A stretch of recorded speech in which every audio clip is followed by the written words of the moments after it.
of the alcohol, la la la la la la. Just line 'em up and we will drink them all, la la la la la la. But my mother always said, if you want to drink all day, you best start in the morning, son, 'cause that's the Irish way. We don't get drunk, we get awesome, and every other mother will agree. We don't get drunk, we get awesome, so order up around for you and me.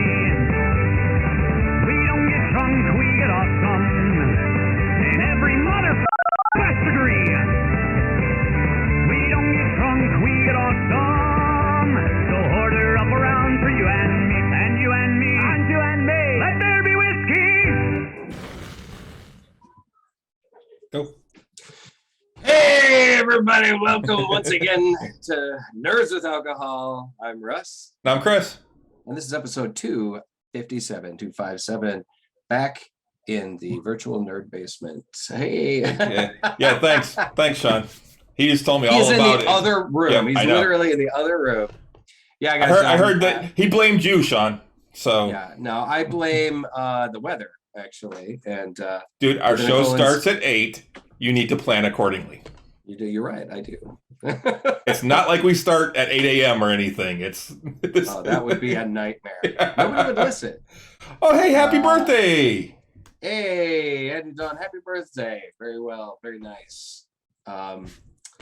Yes, Sean Nicolin, our special guest, frequent guest of our show. He's visiting from New Jersey. He's actually in the other room. We went and got Middle Eastern food, and I will be waiting until after the show to eat mine.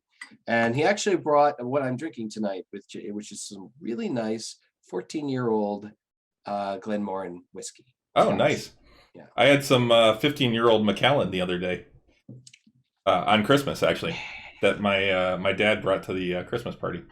Nice. Yeah, that was really good. Good. Well, let's get into it. Did you have a good week? How was your Christmas? Yeah, I mean, it was good. I was on call for Christmas week, including on Christmas Day, up until today's my first day off, or yesterday was my first day off being on call. Off call. But it wasn't horrible. I mean, I did have some stuff, but Christmas Day itself went really well. I didn't have any alarms, didn't have anything I had to respond to, so I got to enjoy my time with the family and everything. It was a good day. I got some cool stuff. I don't have it up here with me. I did get the Critical Role Munchkin set. Nice. So I'm looking forward to playing that. Might have to have a special Tavern Nights game night on an off Friday or something like that, and get people over and just play some Critical Role Munchkin. That sounds fun. I got Fizban's Treasury of Dragons, the physical copy. So I already had it on the. I was at the bookstore yesterday. I was looking for that because they had a 50% off all hardcover books. 10-year port. 50%. All right, I'm coming over. That's what it's Glenmorangie 14-year-old Quinto Rubin aged in port. It's really quite nice. Well, that's awesome. But yeah, and I also CD was like. Yeah. And I also got I'm looking at it right here, the Game Master's Book of Non-Player Characters. Oh, yeah, okay. So it's got a bunch of NPCs in there that, I figured the port would get Renee's attention too. And CD too. But yeah, it's kind of cool. I mean, I started looking at it and I started reading through the first NPC that I read. I'm like, oh yeah, they're going to meet him. Great. No, it's not like it's a bad guy. He's just an NPC. It's just like a comic book. But I'm like, I like the way that they wrote him up, because they give you like a little bit. They give you like a description of them. They give you like their motivations, what they're looking for, and even what they're carrying. So it's kind of cool. You get to make up the rest. But yeah, so there's been a couple I found. Apparently you also got an old school book too in the mail, huh? So yeah, that one I actually have right here, and Renee I know sent this picture out. She's like, but I've actually been looking for this, and it's out of print. They actually don't print it anymore. Yeah.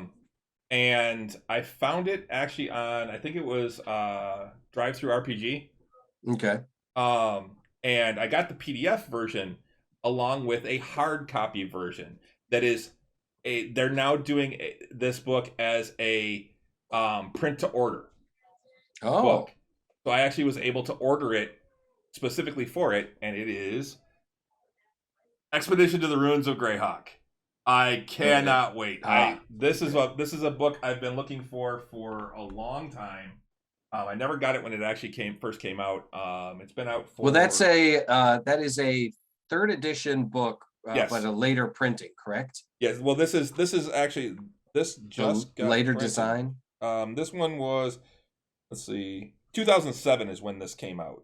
Okay, so that's third edition, yep. But it was the later design style that they put on for the books. Yeah. So, but that's what I'm going to use for the basis of what you guys are doing in the next adventure. So, because it actually is, it's actually, I mean, this thick ass book is a module. I know. Well, that's the thing, they started 8th level. It starts at 8th level, which it just happens to be where you guys are, and goes to 13th level. Whoa. Well, see, that's the thing. You guys won't be there that long. No, I'm not running the whole thing. I'm just using it as a basis for what I'm going to do, because it's got maps and stuff. But that's the thing, when we were kids and we played, adventure books were like magazines, or like a little thin kind of thing. Now they're not just one adventure. They drag them into their campaigns. It's a campaign. It's basically, or it's a short campaign, or it's part of your overall bigger campaign. And each of them are built for you to take it through multiple, go through multiple levels. And oh yeah, there's a bunch out there now that are like 1st through 15th level. Yeah. The one I'm running for my other campaign, that's what it is. It's the Tyranny of Dragons. It's a 2-part adventure that the first part goes up to from level 1 to level 7, and then the second one goes to level 15. Mm-hmm. I mean, I think it's great because those books they have so many resources too. I mean, they've got lots and lots of all the NPCs, and they have monsters, and they have different things. Like I glanced through Strixhaven when I was at the bookstore. I didn't get it, but I was like, because most of the things I don't tend to buy the most of the adventure resource books. I like to just get the resource books, like the Monster Manual and stuff like that. I did get the Odyssey of Theros or whatever it is, the one. I thought that was pretty cool because although that does have some adventure stuff in it, it's more of a resource book.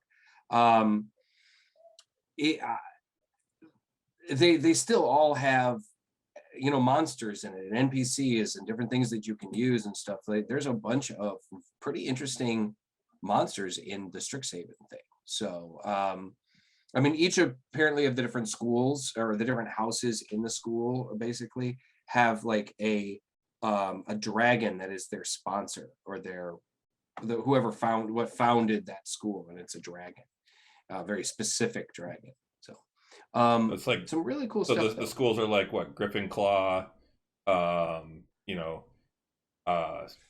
Huffledore. Huffledore. Yeah.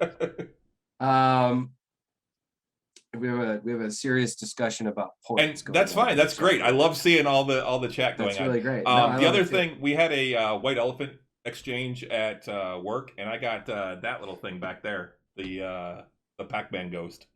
Okay. In the background there. It changes color. Yeah, I can see it. I can see. Yeah. Yeah, it cycles through. And actually, there's another one. It's like party mode. It will flash to music and stuff. It's got a little mic on the back that picks up the music and actually will flash to it. I haven't tried that one yet. I may be setting it up for the New Year's party downstairs to have it going in party mode.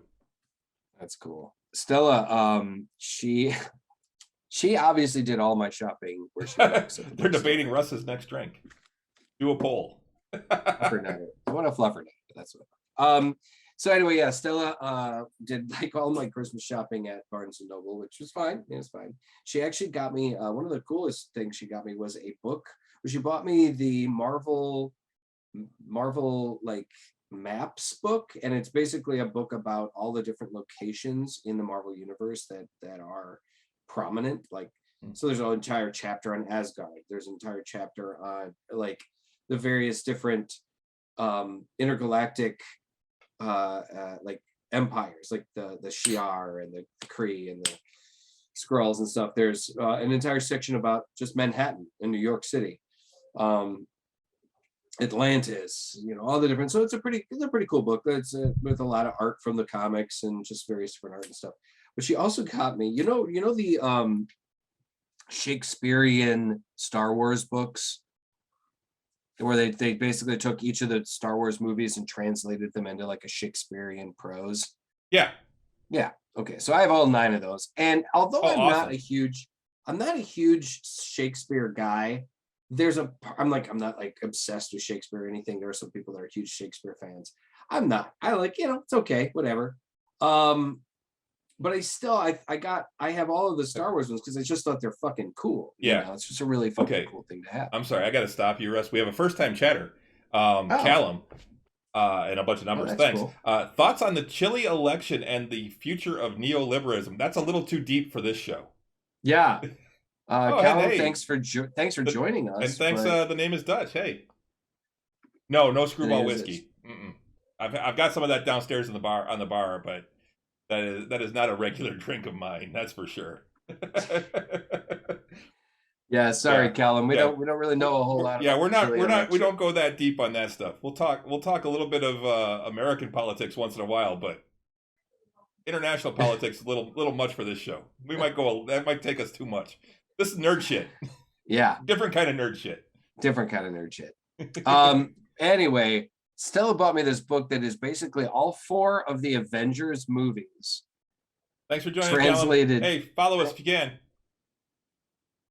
Okay, thanks, Callum. That was really surreal. I appreciate it. I thought that's really smart. Hey, got a new follower. He just followed us. Thanks a lot, man. Appreciate it. Hey, thanks. Cool. Welcome. Wingscook says the youngest president ever elected. Okay.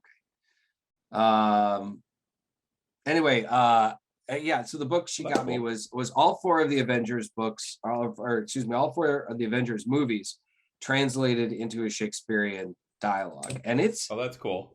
Really fucking cool. Yeah. I've been wanting the Star Wars ones. I've never gotten them. My brother has them. One of my brothers has them, but I haven't actually gotten them. But I love Shakespeare and I love Star Wars, so it's just a beautiful blend.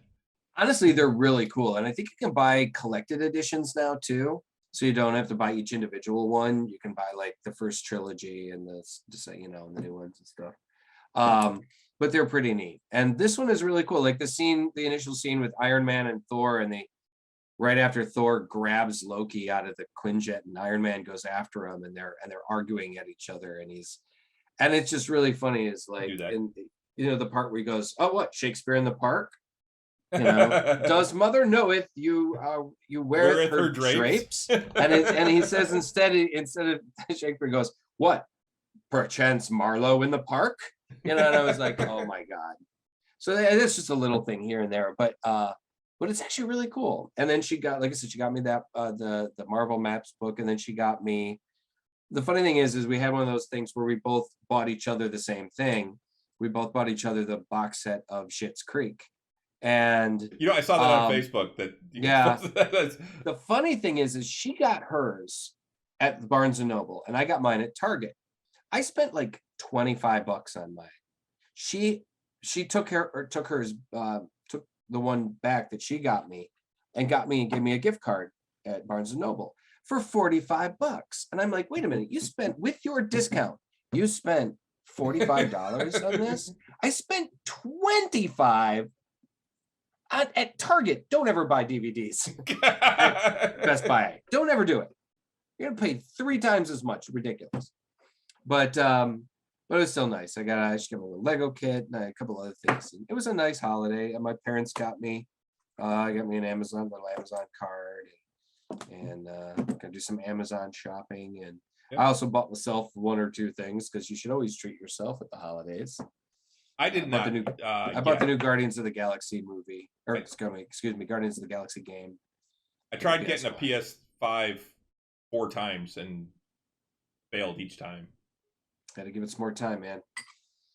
It'll be almost a year since I bought mine. Yeah, it's over a year since it came out. So, and it came out in November of last year. So yeah, I'll be ready for the PS6 by the time I can actually get a PS5.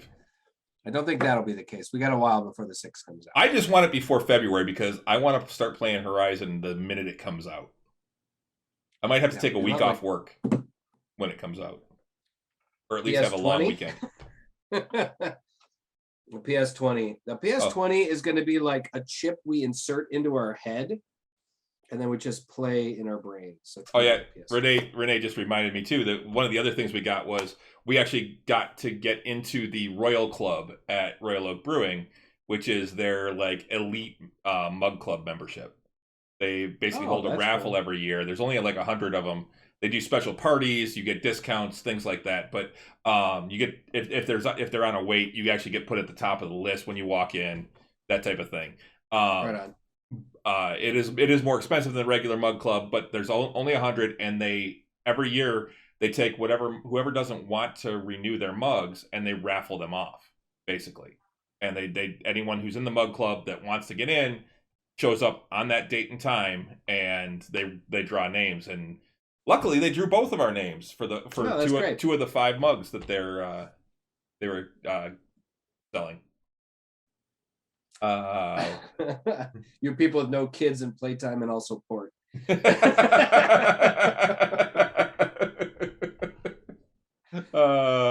I have no children I'm aware of, so yeah. Yeah, I have one child and a grandchild. And they're all, your child's all grown up. You don't even have to, it doesn't count anymore. Nope. So, all right, what are you drinking? Let's talk about it. You talked about it. What are you drinking?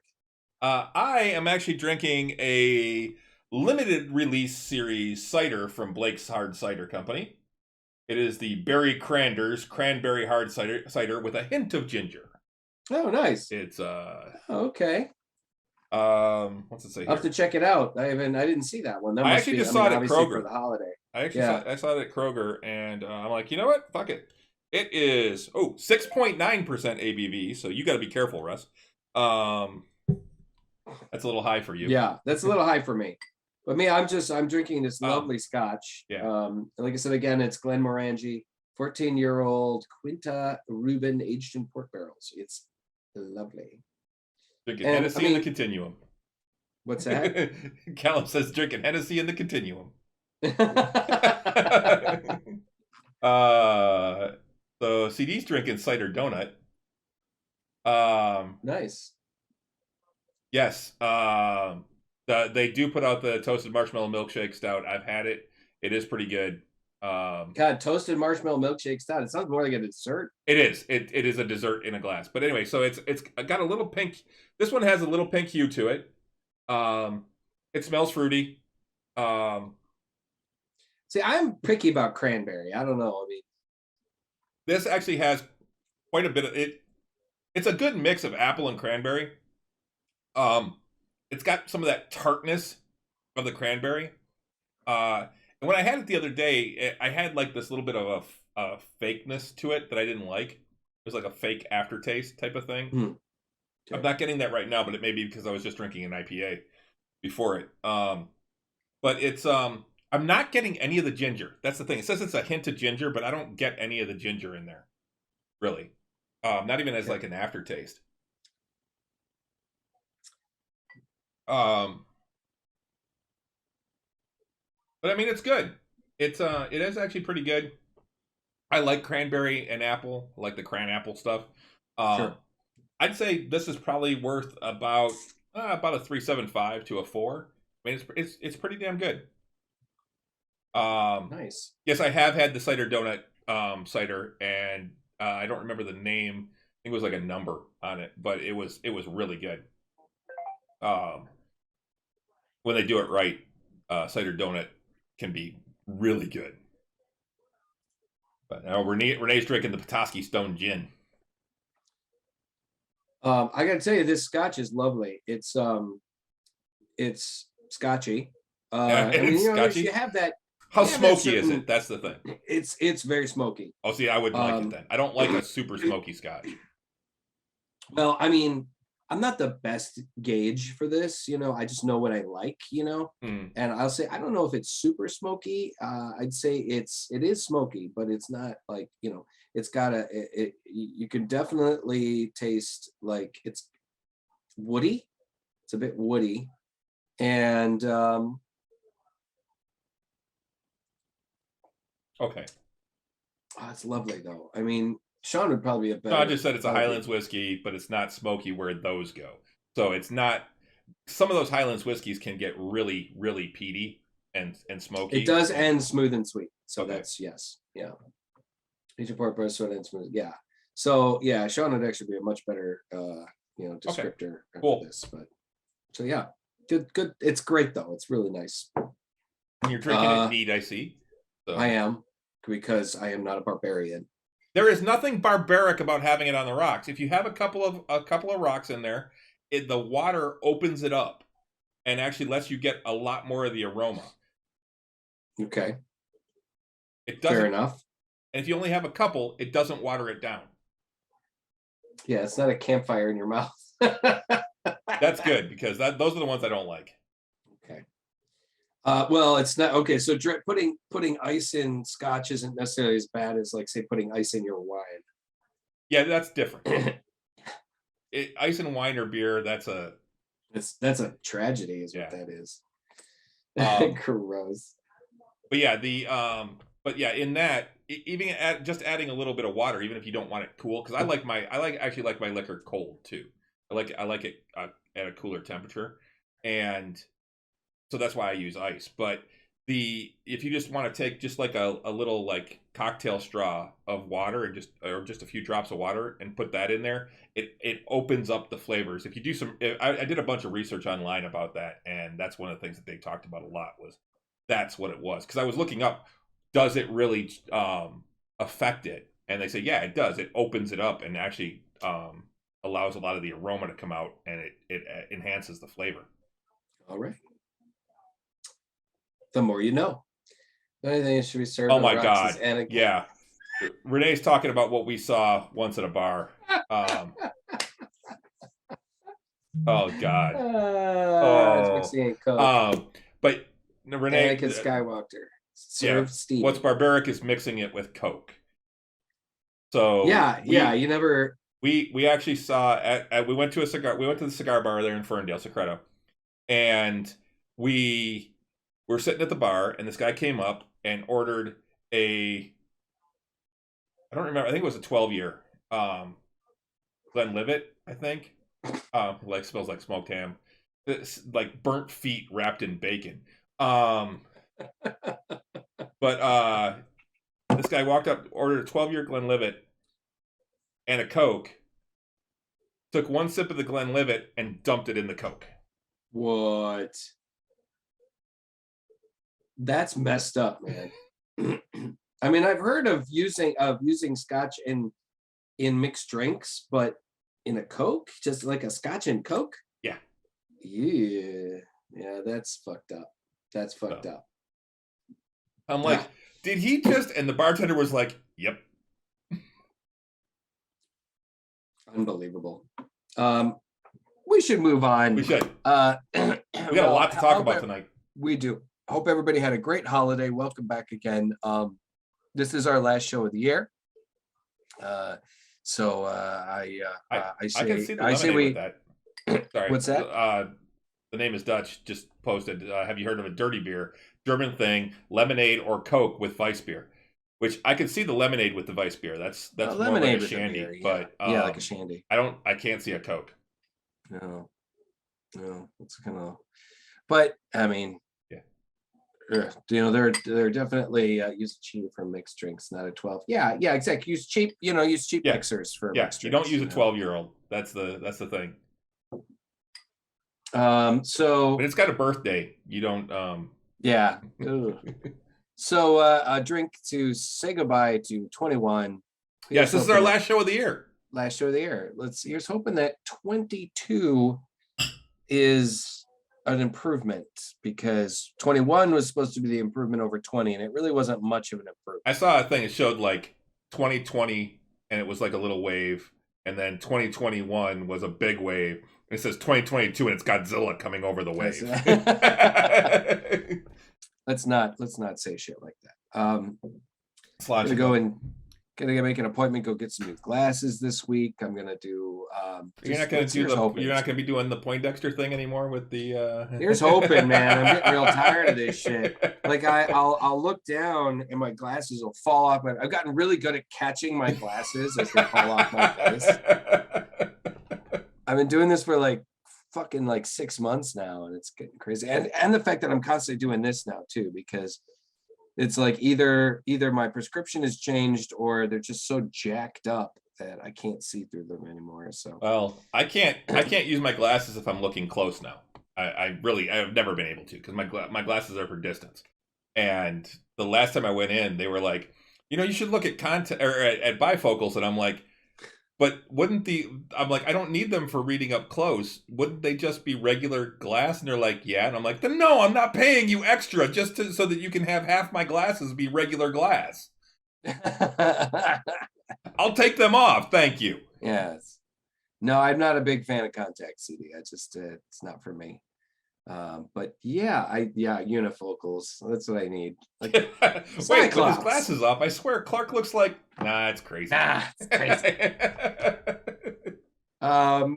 Anyways, we need to. We got a bunch of stuff to talk about. We do. First, real quick, Letterkenny, season 10 dropped. Yes, I still haven't watched any of it yet, because I know I'm going to want to watch more than one episode, and I haven't had time to sit down and watch like a bunch of episodes in a row.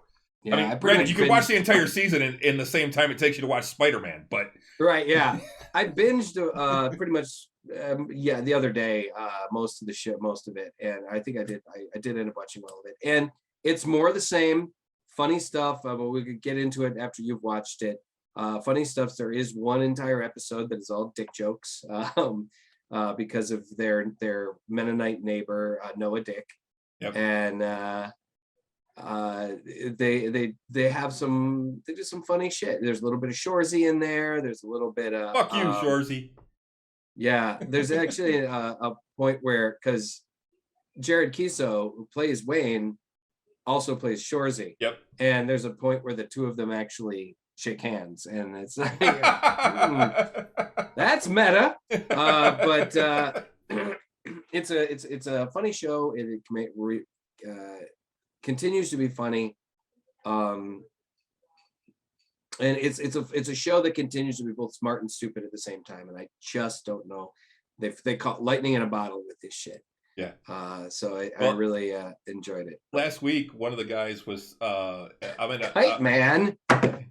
I've got I'm part of a Discord server that is like a bunch of people from the curling club, and there's a bonspiel that was going to be going on in Quebec, and somebody posted that, hey, to one of the other guys, saying, hey, I see that the bonspiel in Quebec got canceled, and I said, I love curling in Quebec, and I waited, and within minutes someone else said, who doesn't love curling in Quebec? Yeah. And someone else came back with, I fucking hate Quebec. And then the other guy came back with, somebody get this guy a puppers. Yeah, get this guy a puppers. Thanks, Dutch. Thanks for joining us, man. Happy New Year. Put him to bed, man. Yeah, put him to bed. Put him to bed. Thanks a lot for stopping by, Dutch. Give us a follow if you can. Happy New Year, man. So Letterkenny, check it out, guys. Let's Chris, let's move on to a short non-spoiler review of Spider-Man. Yes, because we've both seen it now. Yeah. And I'll just say right now, holy shit. I was gonna say holy fuck. So holy fuck yeah. Is also good in there. It is hands down absolutely fantastic. It is. It's an emotional roller coaster. Mm-hmm. It's absolutely fantastic. The extra scenes at the end. Yeah. Awesome. Well, you know what? The scene after all the credits, the very dead last scene, is just the trailer for yes. Doctor Strange. Yes. So if you want to skip that one, you can, because like I said, The mid-credit scene I thought was awesome. The mid-credit scene is absolutely great. But and you know, I think it's leaves potential. It does, but I think it's also a cop-out. So it is totally a cop-out. So, but so yeah, if you want to skip the last credit, I mean, it's like I said, it's the trailer for, it's like the second. It's not the teaser trailer; it's the full trailer for. Oh, it's a good like 2-minute trailer. It's not the teaser; it's the full trailer. So, I mean, if you want to check it out on the big screen, it's it's great. But otherwise, if you don't want to wait through that, overall, this isn't a spoiler because it's been in the stuff. But seeing the 3 Spider-Men on there, I mean, that was awesome. There was one point I got goosebumps. Yeah, me too. Brought me to tears a couple of times. Yeah, tears a couple of times. It was overall an outstanding movie, and it really is. Is it the best MCU movie? I don't know. Is it the best Spider-Man? Definitely. I don't know if it's the best MCU movie ever, but it is the best Spider-Man for sure. We also all know all the villains that are in it. Willem Dafoe again is absolutely fantastic. He just fucking absolutely fantastic. Actually, I think all the 3 main villains, I think, just fucking killed it. Yeah, absolutely. Molina, honestly, I love Doc Ock. Doc Ock was my favorite villain out of all of the original 3 Spider-Man movies. Doc Ock was, I mean, Molina was fantastic, and I just thought he was really, really great. Even Thomas Hyde Pierce, or Thomas Hayden Church. Thomas Hayden Church comes back as the Sandman, and he is also great. In fact, he gets more time. He gets more actual lines and screen time and stuff. And he was great. He was absolutely great. Rhys Evans as the Lizard, Jamie Foxx as Electro. I mean, all of the characters, it seemed like they got a better wrap up than what they did in the original movies. And I think that's one of the things that I really liked about this, is that all these characters got some closure. Yeah. And now they're even talking about bringing back Tobey again for a 4th Spider-Man movie. He was fantastic in that, and his interaction with the other 2 was hilarious. Just great. They're talking about doing stuff with that Andrew Garfield. Yeah, I saw an article about that Sony wants to bring him back and actually do Amazing Spider-Man 3. Yeah, and because he didn't get his swan song, really, and like I said, I don't want to go into too many things because there's a lot of people who haven't seen it yet, but I mean, this would normally be when we talk about it because it's been out for 2 weekends now. Yes, but we're going to give it a little more time because of the holidays, COVID, all that stuff, and everything. But and now I do want to get into it soon, though. Right? Yeah. So maybe next week or the week after. Yeah. And I got to tell you, the fact that this movie has already made $1 billion. That was the other thing I was going to bring up. Was in 2 weekends it has surpassed $1 billion. That's incredible. It's absolutely incredible. Bryce Dallas Howard is Gwen Stacy.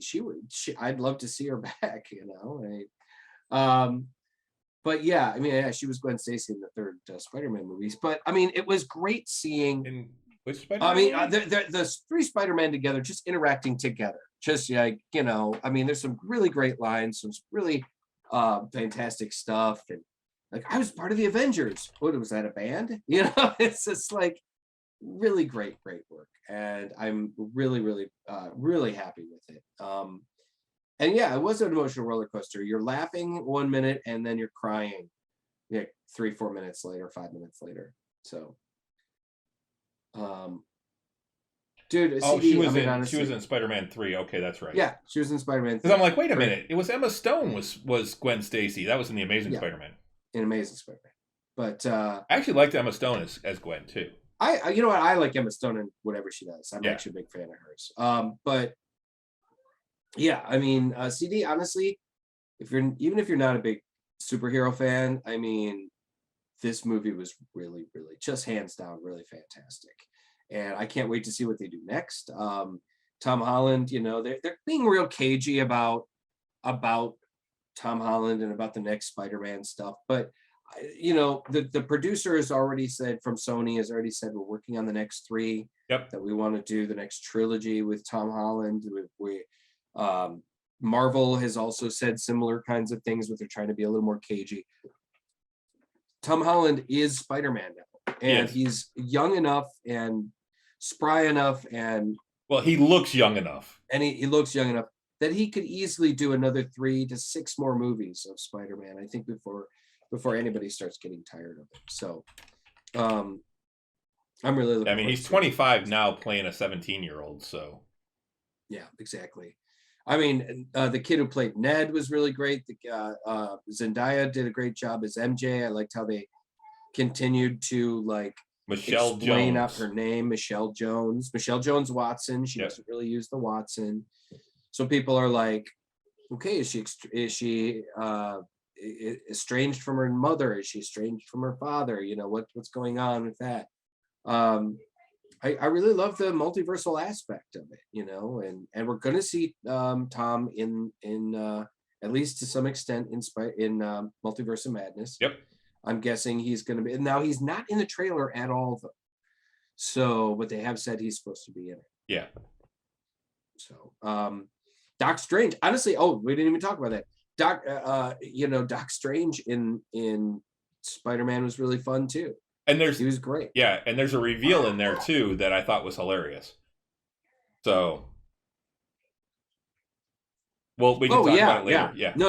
Yeah. I think I know which one you're talking about. Yeah. Because I was Dust for 5 years. Yeah, that one. Yep.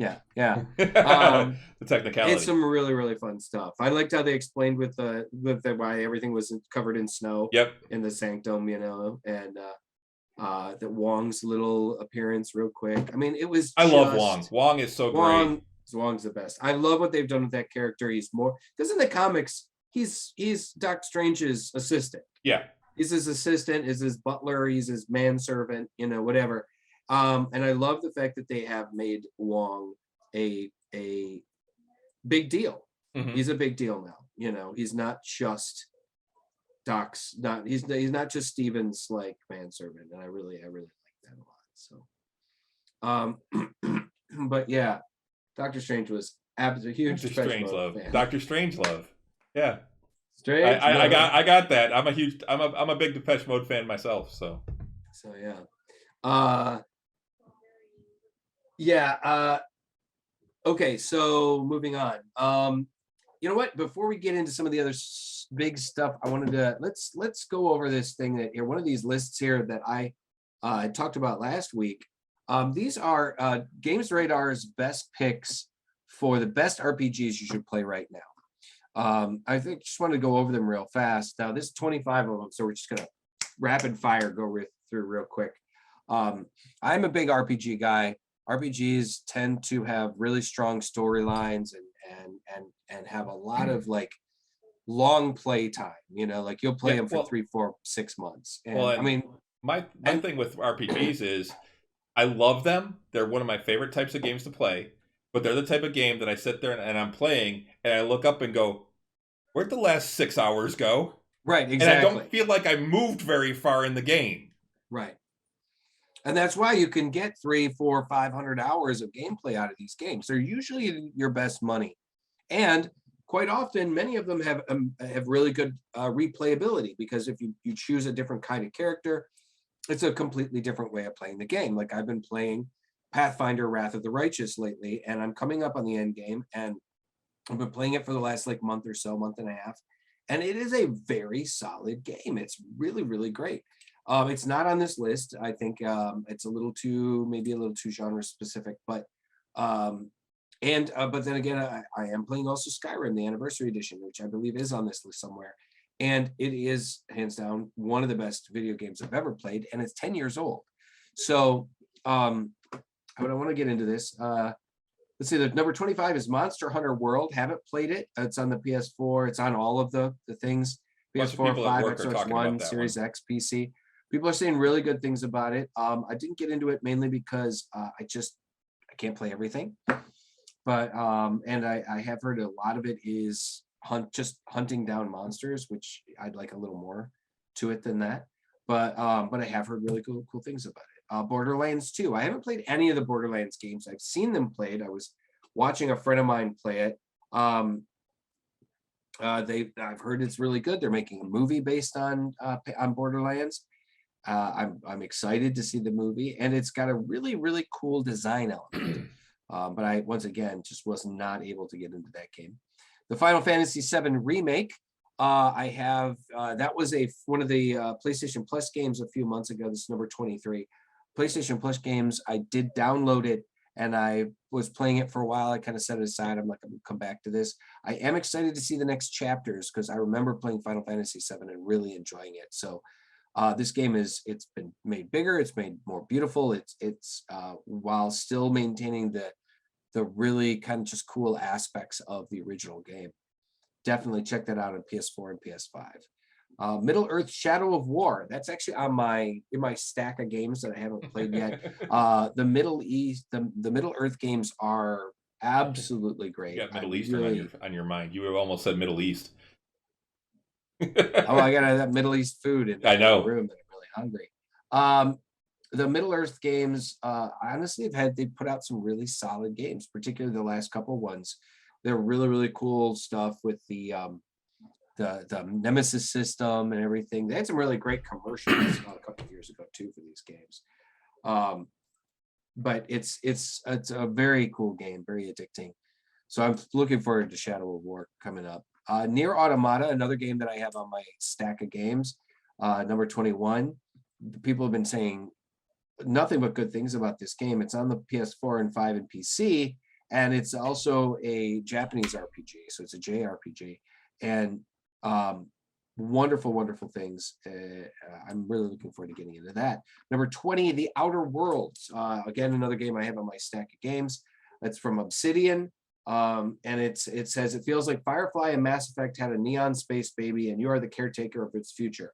No pressure. Sure, this game asks you to do a lot of talking in order to get the best Sistapig medius bits it has to offer, but almost every conversation you have with the denizens of Halcyon will delight you in some way. Brilliant voice acting coupled with cracking writing and surprisingly deft facial animations means you're going to be picking favorites and picking them fast.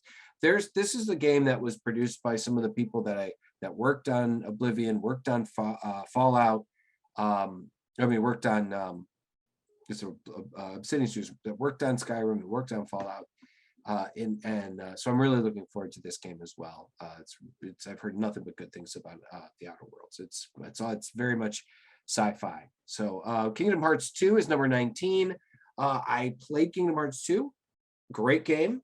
I played Kingdom Hearts 3, and I felt like it was a kind of a letdown from Kingdom Hearts 2. Kingdom Hearts 2 was a really fun game, especially if you like Disney. It's great. It's really fun. It's Disney meets Final Fantasy. Disney meets Final Fantasy, pretty much.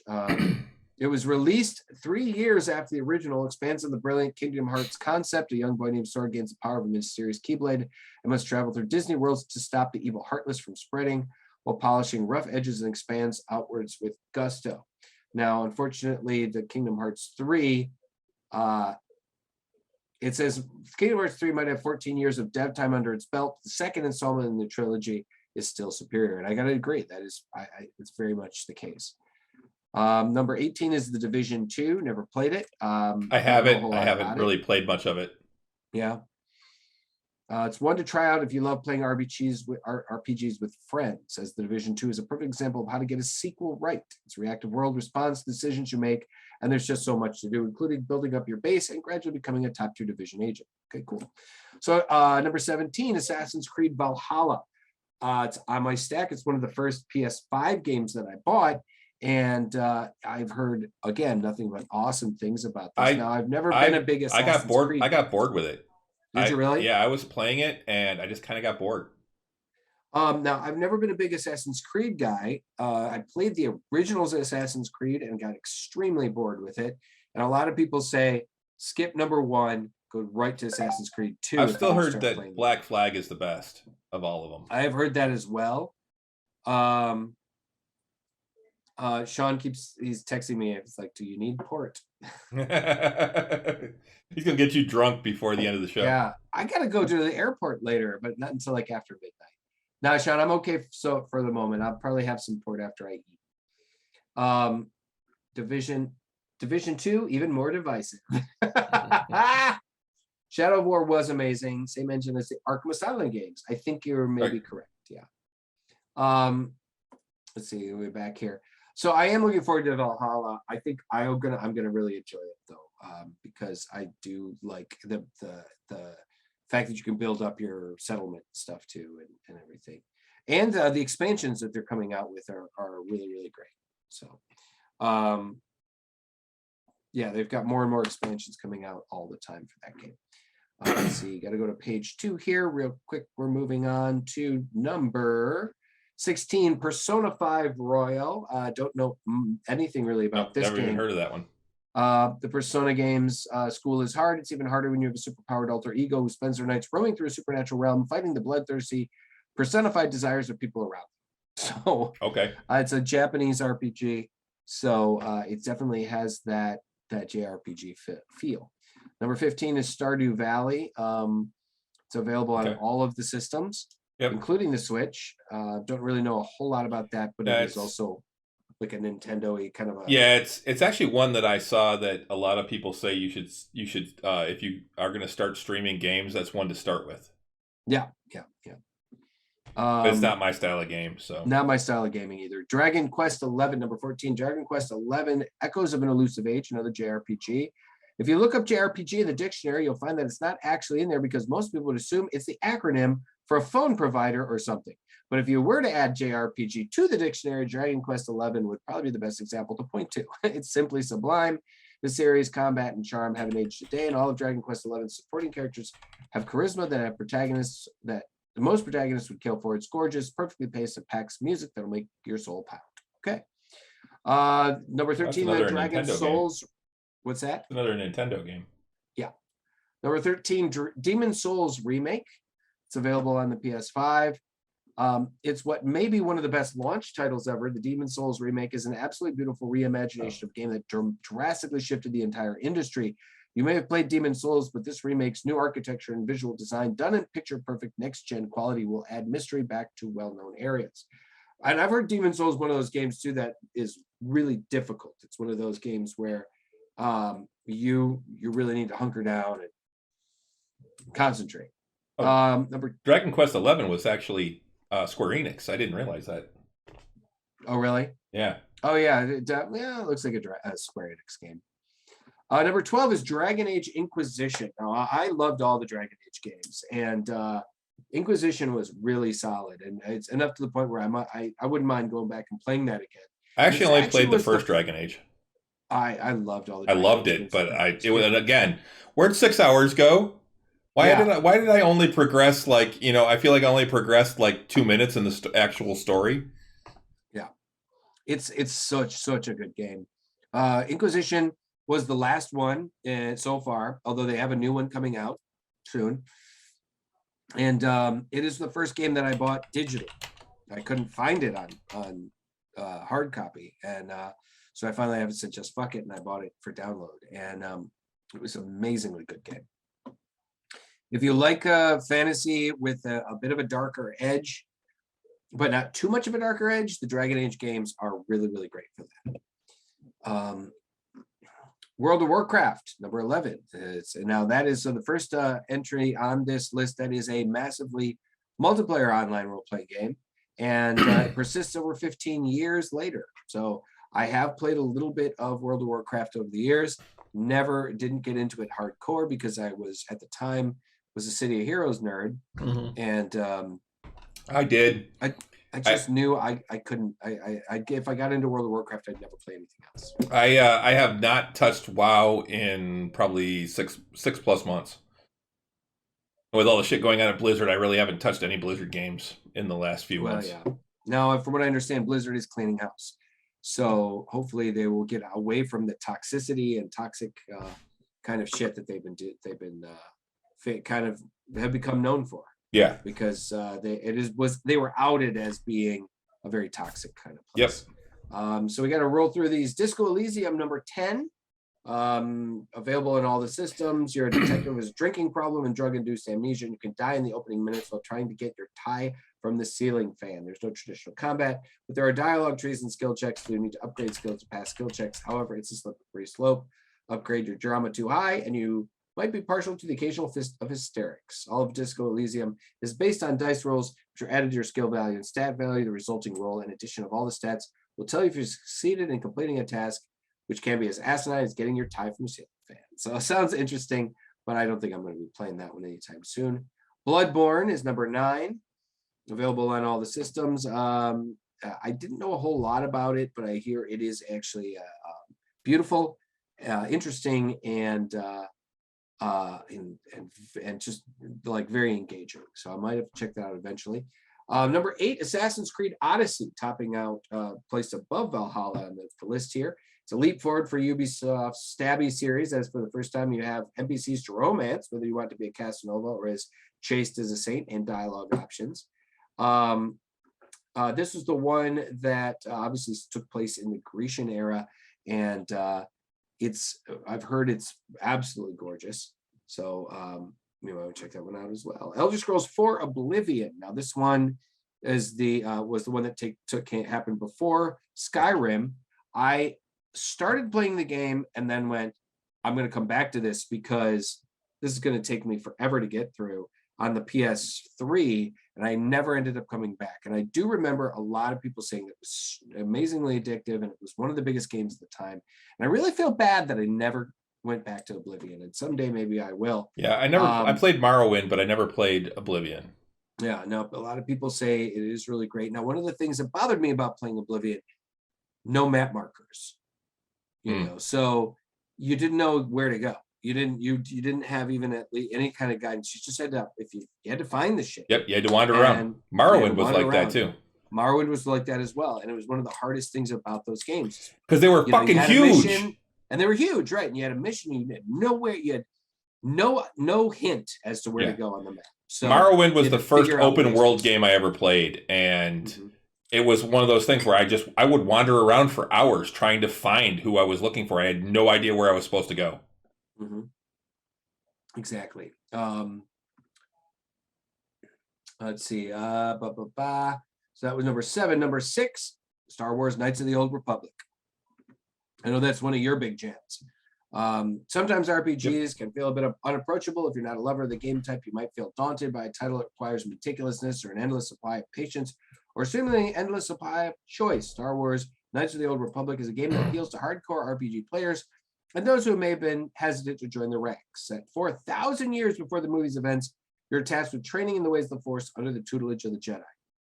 The game lets you pick from 3 character classes at the start of the game, and choosing your character will align with the dark side or the light side of the Force. The game is a Star Wars fan's Eden, as it manages to capture the magical, space fantastical essence of the films while imbuing the entire experience with choice.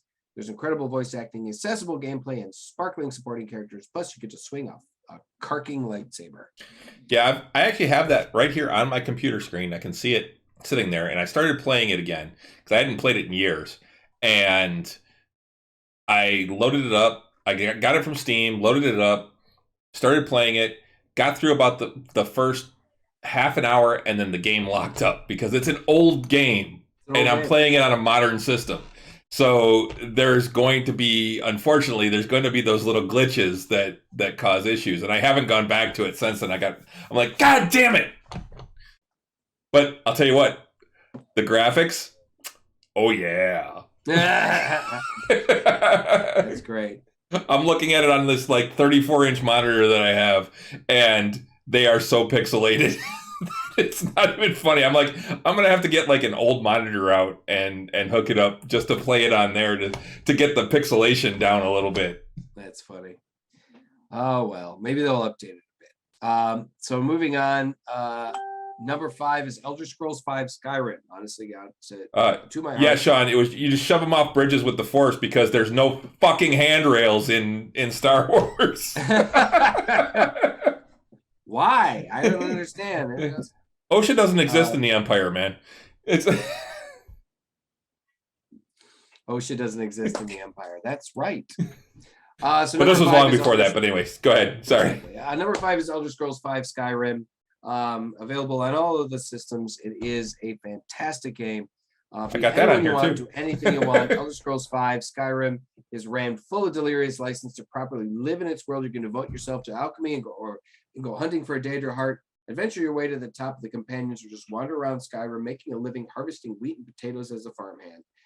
Share the threat of a dragon raising a nearby village is almost ever present, but despite the incoming apocalypse, your goals in Skyrim are just that, your own. Nothing forces you to accept quests. While we wait for Elder Scrolls 6 to be released, rest assured that Skyrim boots you out into the open with some looted gear and a whole world at your feet. Then it's up to you to find out what kind of Dragonborn you want to be. And I tell you, with the new anniversary edition, it is absolutely fantastic. Yeah, Sean, I agree. I actually have to say I'm the same way. I own Skyrim, but haven't played it. I played through like the very beginnings, and then I haven't. So I actually have thought about just streaming that and doing it as my first playthrough of Skyrim. Yeah, you should. That'd be great. I mean, a great thing to stream. It's a game you can play in retirement. Yeah, you can play it into retirement. I mean, I woke up in a cart, and I guess that's the whole game. Yeah, exactly. I woke up in a cart, and there were a bunch of other people around. They were pulling us off. And you can play it virtually too. There is a VR. The entire game was ported into VR, and that is my goal, is to eventually play that. Depends on how much you drink in the game. Exactly. It is a fantastic game, but it is one of those games that you will easily get addicted to very quickly. Oh, good. You're awake. Log out. Number four, Legend of Zelda Breath of the Wild. I've played it, but I have seen it played. I've had watched friends play it. It's beautiful. The Zelda games are about the only reason I want to get a Nintendo. Yeah, it is one of the games one of the reasons why you buy a Switch. It's absolutely gorgeous. I look forward to seeing what they've got coming up next with it. Now, interestingly enough, number three, Fallout New Vegas is up here. Many people would say that Fallout New Vegas is the best of the last couple of Fallout games. I loved it. It was great. It's a great game. It was marketed as an expansion to Fallout 3, but it really was its own game altogether, and it's really amazingly good. I haven't played any of the Fallout games.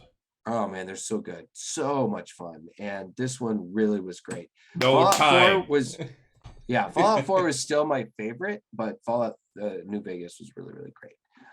Number two is Mass Effect 2. Mass Effect, I never played the first Mass Effect, so Mass Effect 2 was my introduction to Mass Effect, and I gotta say it was absolutely incredible. The Mass Effect games are just spectacularly good. Particularly these RPGs are not complete open world, but they're pretty close, and Mass Effect 2 and 3 just really great games. Mass Effect Andromeda, good game, but suffered from some issues. I enjoyed it, but there are purists that didn't enjoy it as much. The biggest thing I heard about that was it was quick on the draw. It was, too short. Maybe a bit. So last but surely not least, number one on this list, The Witcher 3. And I gotta say that if you're not gonna put Skyrim as the number one game here, or you're not going to put maybe like some of the older school ones like Baldur's Gate 2 and some of the, those old RPG games, I would have to say Witcher 3 is a great number one game. It is gorgeous. It is just a fantastic game. A lot of really great storylines. The expansions were really good. I mean, it's one of those games that they could have continued to expand in perpetuity, and I'm amazed that they haven't done that. CD Projekt Red knocked it out of the park with this game, and I almost think it's a tragedy that they haven't added more to it. I really look forward to see what they're going to do with The Witcher 4 eventually when that comes out. Yeah, I should really get back to Witcher 3. I've played through a little bit of it. Again, where'd those 6 hours go? Oh look, I made it to the next town. Hey, what's up, Sneak Coot? Sneak Coot, good to see you. See ya. So yeah, we should move on though, because and bullish. We're already an hour in. So we should move on. Yeah, we should move on, guys. Let us know what your favorite RPGs are. Chime in on the chat. Let us know on our Facebook page. If there's something in that list that you think was overlooked, let us know what it is. One that I think is fantastic that I need to get back to and finish up is Detroit Become Human. Yeah, me too. That one, I thought the storyline was fantastic. I was talking about that earlier with Sean. The gameplay wasn't the best, but the story I thought was what made it worth playing. Quantum Dreams makes a great game. Yeah. So really do. That was one that I thought of that could be added to the list. The Wheel of Time finale was last Friday. Okay, I haven't watched The Wheel of Time yet. But I am. It is on my list. I hear it's really great. I enjoyed it. I've heard some complaints about some of the changes that they made. I think that the last episode was a little rushed. I think they could have actually done 10 episodes instead of 8 and done a better job with kind of expanding the story out some. But overall, I was happy with it. There's some things that I didn't remember from the story or from the book, and now I kind of want to go back and read the book again because it's been 20 years since I read it. Well, not quite 20 years, but still 15 at least. But it's been a long time. So I actually really liked it. Overall, though, I thought they did a really good job with the story itself and the way that they depicted the world. The Trollocs were absolutely fucking spot on. I don't think they could have done a better job with the Trollocs. Yes, it's no Witcher, but it is fun. I think The Witcher is better overall, but I enjoy it for what it is and for the story. They do deviate a little bit from the books. There's a couple of things like saying that the women in the group could also be the Dragon Reborn. I thought was actually a bad move, because the whole idea in the books is that the women can touch the one power, basically the magic source, without being corrupted, whereas men can't. And there's only one man that will eventually be able to do it, and it's the Dragon Reborn. The Quizart Zadorak? Yeah, kind of, yeah. Kind of the same concept, yes. Witcher even referenced the Witcher anime. Oh, I didn't know that. I haven't watched that one yet. Yeah. It keeps coming up on my Netflix thing, the Witcher something of the Wolf or something like that. Yeah. But yeah, so anyway, I give it 2 thumbs up. I think if you're a fan of the books or if you just like good fantasy, I think it's a good series. I think Amazon did a good job with it. With developing it. So I'm totally looking forward to watching it. It's now that we streamed through The Witcher and then got a couple of other things to watch. We got to finish Shadow and Bone too, but Shadow and Bone's fantastic. Oh yeah. We've got like 2 more episodes I think to watch on that. But I'm really if you like Castlevania on Netflix, you like The Witcher. I love Castlevania on Netflix, honestly. Yeah, I gotta finish it. I have to watch the 3rd season, but yeah, Sean was the one that introduced me to it. I just haven't had a chance to go back to it. I watched like half of the 1st season. I went, okay, nope, I dig it. Yeah, the animation in it, I think, is fantastic. It's beautiful. It's beautifully done. So yeah, I'm gonna get back into that, and so I'm looking forward to Wheel of Time.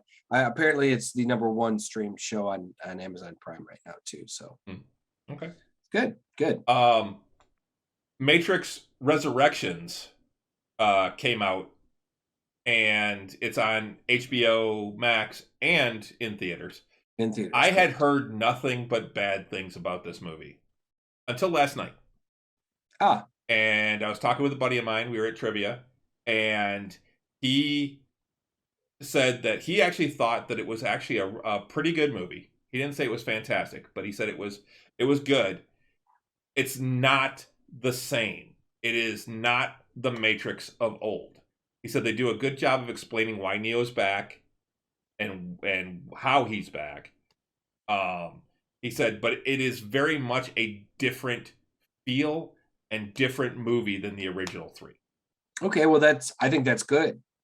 If they're going to continue it like this, particularly with the fact that Neo died in the 3rd movie, then it should be different. So Sean said it was confusing and the action scenes were a muddled mess, which that's the kind of thing that I've heard, is that it's actually, one of the things I heard was it's 3 horrible movies combined into one big piece of shit. Yeah. It's like it tried to be 3 different things and combine it into one big piece of shit. So they use the Unreal Engine a lot I guess, to do a lot of the Mhm. animation for the movie, which really looked cool. I saw a special on that, and that looks amazing. Well, there's a thing I you can heard, download. There's a demo that you can download or something like that on that shows yeah. on that truly shows the capabilities of the PlayStation 5, Mm. and it's supposed to be amazing. And I've had some Well, there's friends a tell whole me like about it. 15-minute thing. It's the thing that that CD sent us a couple like last week. That Right. Yes. basically it's like 15 minutes. It's Keanu Reeves and Carrie Ann Moss basically just going through all the stuff that they can do in the movie. Right. The other thing I heard was that Carrie Ann Moss is horrible in it. Really? Yeah, that she's just horrible. Um, I'm like, I don't know if she was just phoning it in, okay, yeah, I'll take a paycheck or what, but yeah, I heard she was not good. I like Keanu Reeves personally, and I'll see just about anything he's in, but this one is one Yeah. of those that I'm like, I'm not rushing to watch it. I thought Yeah. about See, I watching think it over the weekend, but I didn't. that's kind of what the opinion I'm of it. I was like, I love the original Matrix, movies, and I mean, I even liked the third one. I I didn't. mean, I like the I first one. liked it. It was okay. I liked the first one. I liked the second one. The third one was like, yeah, okay. I didn't care for the ending. The third one, I thought that was a little. I don't know. Oh, really? It wasn't my favorite ending, and but I was like, honestly, the Animatrix was actually really fucking cool. See, that one I haven't watched yet. I haven't watched the Animatrix. I do want to see it. This one, I mean, I don't know. We'll see. I'll watch it. If she's like she is in the Marvel shows, I did not like Hogarth. I mean, I don't think she did a bad job as Hogarth, but I don't want to see Trinity as Hogarth or Right. Hogarth as Trinity. That's not what I want. I want Trinity, not Hogarth. Okay. I don't know. I was excited when they told me that, or when I heard that this movie was happening, and then so. But at the same time, I'm just kind of like, I don't know, man. I mean, I just wasn't like, I wasn't like ready. Like I was really excited for Dune. I Yes. don't know why, but I was really excited for Dune, and I was like, oh, we gotta watch this. I watched it right away. This movie, it's like it's been out for a couple of days now, and I was just kind of like, yeah, I'll get to it. Yeah. So Oh hell, if they had put Spider-Man out on Disney Plus, I'd have watched it the first day. I canceled all my other plans and watched that movie. absolutely. Um, So yeah. So but yeah, yeah, Matrix. so Matrix We'll check it out. Resurrections. I'm gonna check it out eventually, and then we can Yeah. do a review. Yeah. The other thing was a new The Batman trailer dropped. Yeah. I haven't watched And, it yet, but I've heard. I have it. It More features combat. Catwoman a lot. Right. And it shows that she's going to be. It looks like she's going to be a big part of the movie, teaming up with the Batman and everything. And the other thing is watching it. There is one thing that I can say I don't care for with this new Batman. Well, I'm still going to watch it and give it a shot. I don't think I'm going to like Patterson, whatever his name is, as Bruce Wayne. I don't like the look that they're doing for him. He, as Renee put it earlier, he's emo Batman, and I don't like, or emo Bruce. I don't like that. I just don't like the look that he has. He doesn't look like Bruce Wayne to me. Right. Well, like I said, I haven't seen the new trailer yet, but I am over the whole Twilight thing. Like Pattinson has proven to me and to everybody, I think, that he is a solid actor and that he is a lot. I haven't seen him than, in anything really other than the original Twilight movie and Harry Potter. Sure. But I think he is a decent enough actor that he could pull off this role if done right. If he's emo gothy Batman or emo gothy Bruce Wayne, that ain't right. He shouldn't be like that. That's too close to Batman, honestly. I mean, Batman is a dark Avenger of the night. Mm-hmm. He should be a little like dark and whatever. Bruce Wayne is supposed to be the opposite of that. He's the life of the party. Yep. He's a fun guy. He's, kind of supposed to be a bit, at least the persona that he puts forth to the people of Gotham.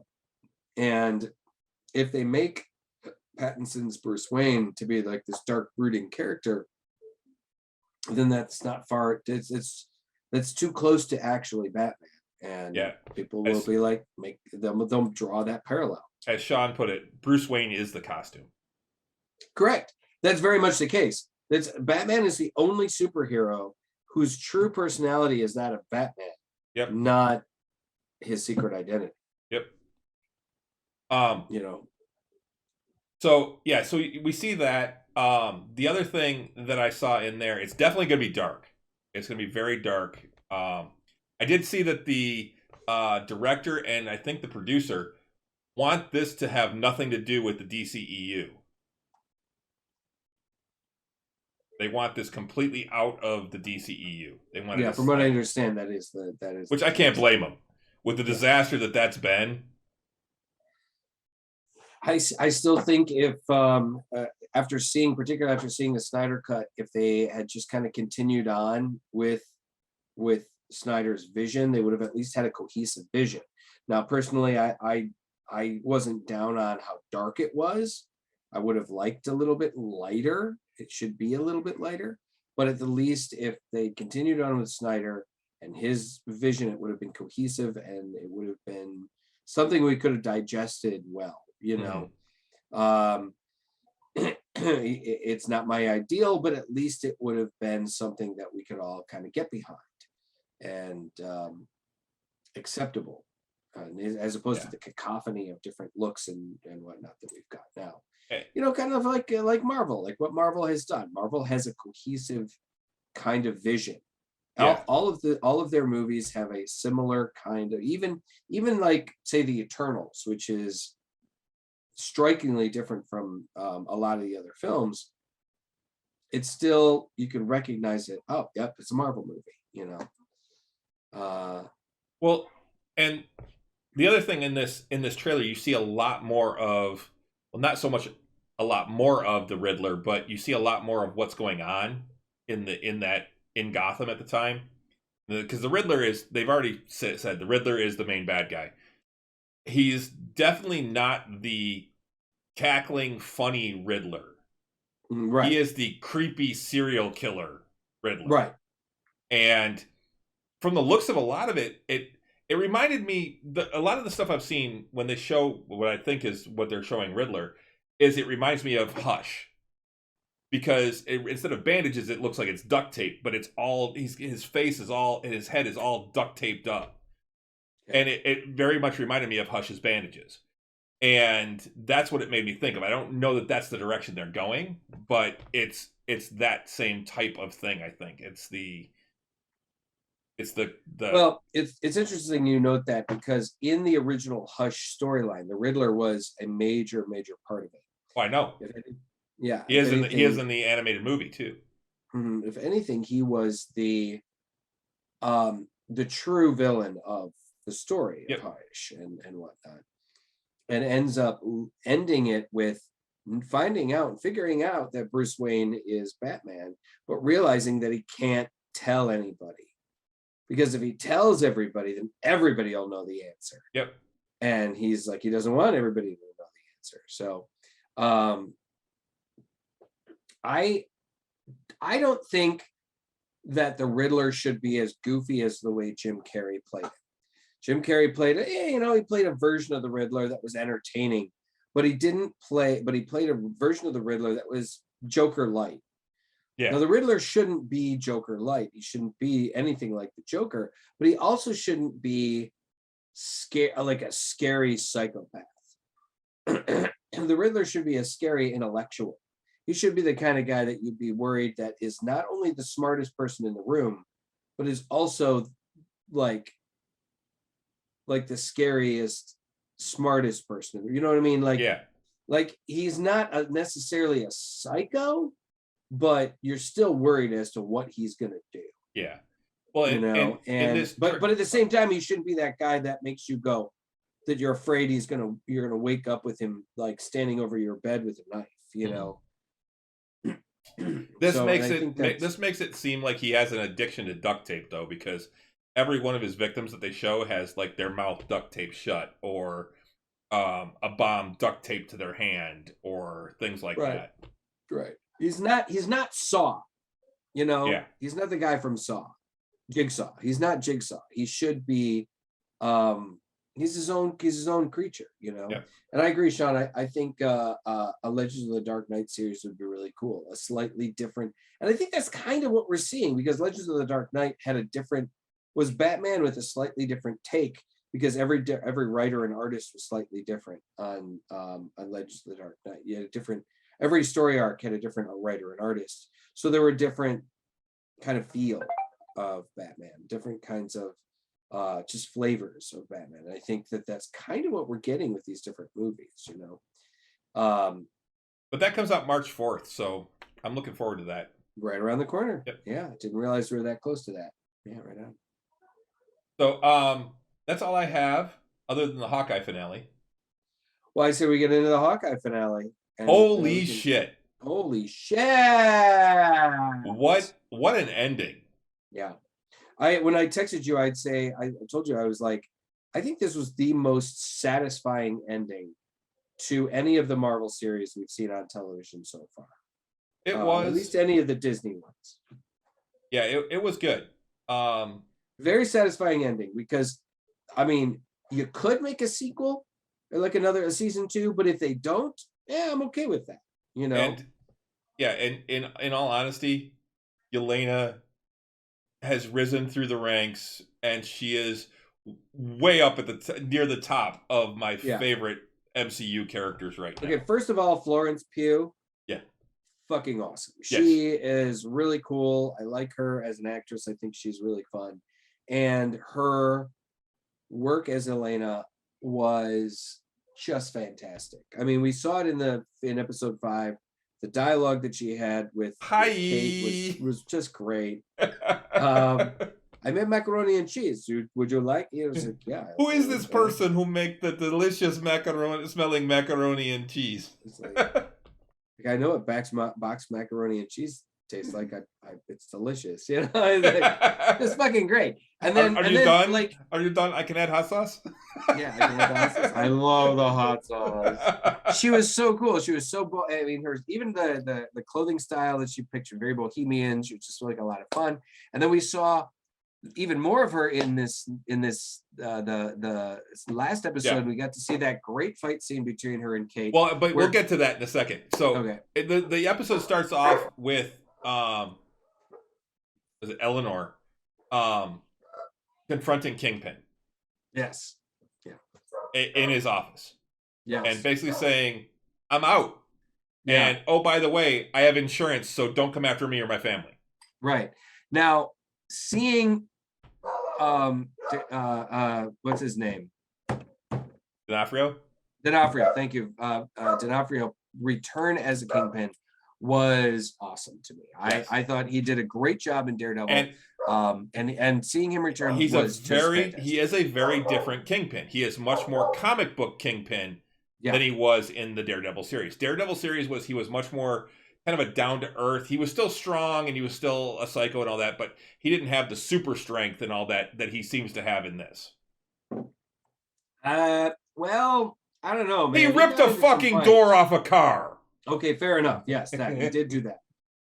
But he got it. Those fights that he got into with Daredevil on the in the Netflix shows were pretty intense. Man. Yeah, I mean that guy. He gets shot with an arrow, rips a door off a car, and is punching people all over the place. And when he hits them, they fly. Right. Now we don't also. There's a few things that they didn't establish. Now we don't know. He might have been wearing a vest or something under that shirt. I wouldn't have been surprised. I wouldn't have put it past Wilson Fisk to have some kind of high-tech protective kind of like layer just to be on the safe side. So that would explain the arrow in the chest that he just kind of knocked out. Thank you. They got an extra dog in the house right now. And everybody's fucking. So there's that. But yeah, he was a little extra comic booky. It was one of the things that Stella had an issue with. She's like, wow, how tough is this guy? And I'm like, he's really tough, actually. He's really tough. He's supposed to be really, really fucking tough. I did like that they gave him his cane. That was really cool. Seeing him walk around with his jeweled cane. And that was really fun. I loved D'Onofrio as the Kingpin. I think he's fucking scary as fucking fantastic. Yep. I loved how he was like, people need to be reminded that this is my city. You know? Yeah. Like, ooh, fuck. You know. I think he is spectacular as Kingpin. I mean, he took those arrows and snapped them. Yep. Like he was holding a couple of pencils, man. Yep. I mean, I was like, oh my God. The fight sequences in this movie, or in this movie, it was like a movie. Yeah. In this episode were spectacular. We get to see Hawkeye and Hawkeye 2, really. Yeah. Go to town with the entire tracksuit mafia and just take them out. Yep. So from there, I'm jumping around a lot. Yeah, you are. We're jumping around a lot. So from there, we go back to Hawkeye and Kate talking, Clint and Kate talking, and basically coming up with their plan and this whole thing. And then we wind up. We get to the party. Actually, that's where things really take off. Is when we get to the party. There's a confrontation with Echo and Kingpin as well, where she meets him at like some tiki themed restaurant or bar or something, and Kingpin's wearing this Hawaiian shirt, which I guess is straight out of a one shot. It's a Spider-Man one shot where he where he actually wore that shirt. But yeah, so he's wearing this Hawaiian it's the holidays underneath this thing, but yeah, it's like a tiki themed thing, and she's there with what's his name, the guy that interprets for her. They had Kingpin and her have this talk. She knows that Kingpin ordered her father's death now. Basically says she needs a few days to just clear her mind, and so he says okay. And lets her go, and then basically tells Ozzy, is that his name? Something like that. Doesn't matter. We know who you're talking about. Basically to kill Eleanor and basically everyone else associated with her. Eleanor, her daughter, Clint, everybody. He wants everybody dead. And so we get to the party. Kate and Clint are there first, and they're looking around, and basically Kate points out that their backup is everywhere in there, and all of the staff are the LARPers. That was great. I love that was so fucking funny. The fact that all of because they're all trained individuals. They're like firefighters and EMTs and cops. Yep. So they were all like, you know that they're capable people. Yep. But I just thought that was really fucking funny. And I like the fact that Clint had essentially accepted the fact that these people are going to be helping me out. Well, and earlier on, actually, when him and Kate are talking, he actually calls Kate his partner. Yes. You're my partner. We're going to do this, whatever. And you can see the look in her face. She's like, yeah. She's like, oh my God, he called me his partner. I could die now, you know. So they're at the party. They're looking for Eleanor because they know she's in danger because they know that Kingpin wants her dead. Because Clint basically says there's no way he's going to let that stand. And she's not there yet. They can't find her. Jack shows up, recently out of jail, with a sword on his side, no less. After being and Hawkeye even brings it. Clint even brings it up. He's like, well, "There's Jack. Got a big sword on his side, on his hip, on his hip. After just being arrested for killing someone with a sword. That's a little on point, isn't it? All right, we're gonna jump ahead of here a little bit, but I gotta love the fact that Jacques Duquesne was a total red herring. Oh yeah, he was Total just, red herring. he was a complete patsy. Just He's a complete patsy. I mean, the whole time. I mean, he's a bit of a scoundrel, but he's not the big villain in the. he's actually a nice guy. He's okay. He's okay. He's like I said, he's a little bit of a scoundrel, but like he rises to the occasion. I love in the later part of the show where he's like dispatching, guys, the tracksuit guys with the sword, and he pulls out. And the I'm sword. just like, well, okay, I guess that fucking makes sense because if you know the history of the character in the comics, Jacques Duquesne was kind of a bad guy, but he was like I said, he was more of like a scoundrel. He wasn't really a bad guy. He wasn't a villain, but he was kind of a We're spoiling it for Sean. Yeah, there's gonna be spoilers, Sean. Yeah, sorry guys. But yeah, so basically, Kate, her mom finally shows up. She grabs her, pulls her through, and at the same time, you see that Kazi's across the street looking through his scope of his sniper rifle. And he basically doesn't get a shot off as Kate ushers her mom into the kitchen. Right. Because there's no windows. And at this point, the party's over. Well, because he starts. Not yet. No, he doesn't start shooting yet.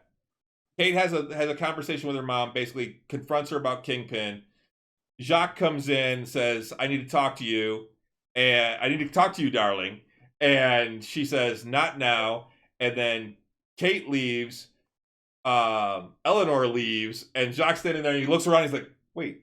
It was like, where'd everybody go? Yeah, that's when I knew for sure. He's like, oh, he's just a dude. Yeah. He's just a dude that got caught in the wrong fucking situation. But yeah, while they're out there though, while they're in there talking, Clint's out in the other room and he's talking with Bombshell. Yeah. And they're talking and Kazi sees Clint's there and he's like, tell Kingpin, I thought he was a Swamp Thing villain. Jesus Christ. That was he says tell him that Barton's here, Kate's here, Eleanor's here. It's freaking Christmas came early. And and then he winds up lining up Clint, and Clint sees the red laser dot on the champagne bottles that the champagne glasses that Bombshell's holding. Right. And says, get down, and grabs the tray and throws it up just as he shoots. And blocks the bullet with the tray, which then goes flying out across the room. And then he just opens up and starts trying to kill Clint all the way across. This is one of those examples of how, Clint may not have superpowers, but I gotta tell you, man, that guy has super fucking senses. I mean, his abilities as a marksman and with his senses border on the lines of superhuman, and they definitely established that in the show. Like it's like, good Lord, dude, we get it. He's a marksman for sure, and no matter how much Kate trains and how good she gets, not going to be as good as Clint, because that guy, he's like a virtuoso. He's like a genius when it level when it comes to being able to shoot, being able to hit the target, because it goes beyond just using a bow and arrow. I mean, you can do the same thing with guns, I'm sure. Well, they bring it up in Avengers when he shoots Fury in the chest, and they say something about, you're a marksman and yet you didn't kill him. And it was that was Barton still being a little bit there even though Loki took control. Right, exactly. But anyway, so we get that. Clint gets out of there. The LARPers go into action, and Elena had shown up at this point too. She actually had walked in, and she's wearing a green coat. And basically, the guy's like, "Can I check your coat?" She's like, "No," and just walks past him. Yeah, that was great. So, no. Yeah. So I think one of the things that I really like about it is just her fucking attitude. You know? She knows she's the toughest bitch in the room. Yep. Yeah. So, we get the whole thing where all hell's breaking loose. Kate goes back out to help people, starts getting the LARPers organized. She sees Yelena and says, crap, Yelena's here, and heads off after her and gets the other guys going. Basically, they kill the lights. Clint takes off to go take out Kazi. He heads for the elevators. Kate and Yelena head for the elevator. Or actually, Yelena heads for the elevators. Kate follows her, and she's like, and they're standing there, and they start having this conversation, which their interaction was the highlight of this show for me. These last 2 episodes, their interaction has just been spectacular. Yeah, it's almost like they're like they're like becoming friends. And I mean, they start kicking the crap out of each other. Hello, Kate Bishop. Yeah, and I like that. She's like, you've already lost him. She's like, I'm gonna follow him. She's like, 65 floors. You really think you're gonna know which floor he went to? And all of a sudden it goes, ding, and she's like, 12. And Kate's like, shit. Yeah, it's funny because like Elena is way more like well trained. Like honestly, Kate's a black belt, but Yelena is a fucking Black Widow. I mean, there's no comparison. I mean, if Yelena really wanted to kill Kate Bishop, she could, like that, in a minute, in a second, she could take her out. But she doesn't want to do that. She knows that, and I think Kate Bishop knows that too, realizes that too. But she also at the same time doesn't want to see Clint die. So she's like, she's being the superhero. She's like, distracting her. She's not. She knows that she can't do much more than just distract her. The other thing is, at this point, Kate is in this beautiful dress. That dress looked fantastic. Yeah. And so Yelena gets on the elevator, and Kate jumps in at the last second, and Yelena's just shaking her head like, And they're standing there in the elevator, and they're just standing there. And all of a sudden, Kate reaches over for the buttons, and Yelena just smacks her hand. And says, smacks her. It's just like, no, don't do that.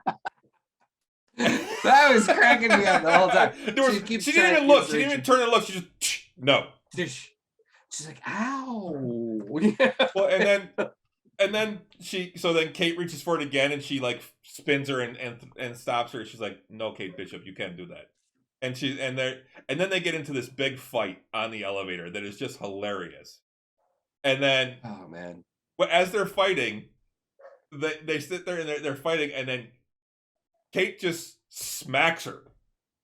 Yeah. Oh yeah, that was great. She just whack, and then she just kind of goes, "What was that? What was that?" She's like, I don't know. I just like, and it was funny. It was like she almost didn't even retaliate. She was just like, "What the fuck was that? What are you doing?" Because I mean, because Yelena's the kind of chick, she's not gonna slap a bitch. She's gonna close fist, fucking pound her, and she just like, what the fuck was that? Why would you? I loved how they were like kind of complimenting each other as they were fighting. That was a good fight. And then like at one point, Kate spins and Yelena grabs her and she just yanks the dress off. Yeah, just tears away, and she's like, pulls it away. She's like, did you mean that to happen? And she's like, yeah. And she just looks at her like, and she like cocks her head. She's like, no. Oh my God, it was great. And then Kate just turns around though and goes and hits every button on the elevator. Yeah.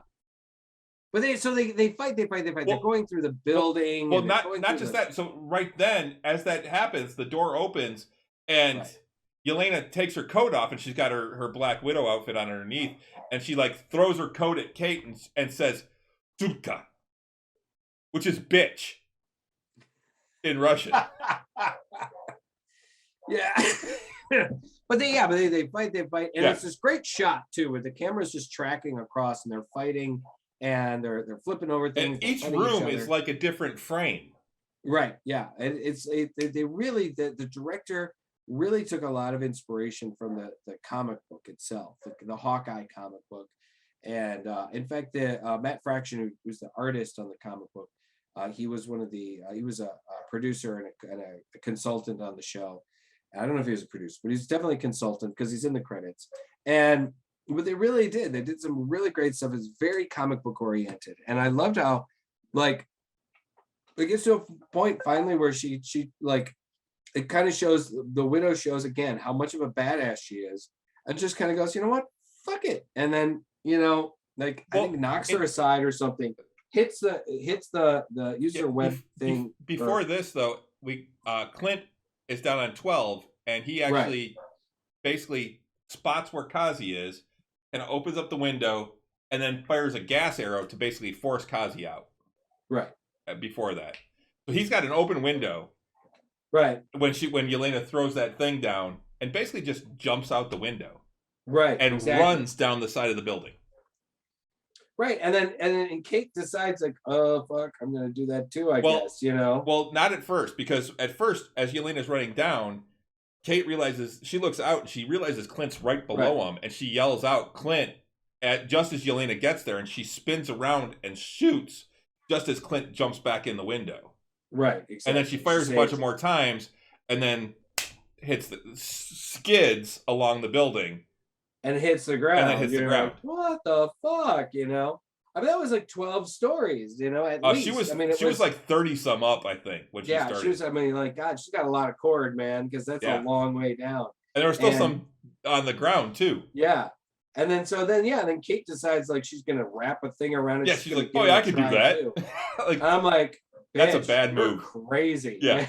That's like, she's never done shit like that. The best she's done was in the previous episode when she had to like jump and zip line across from the two buildings.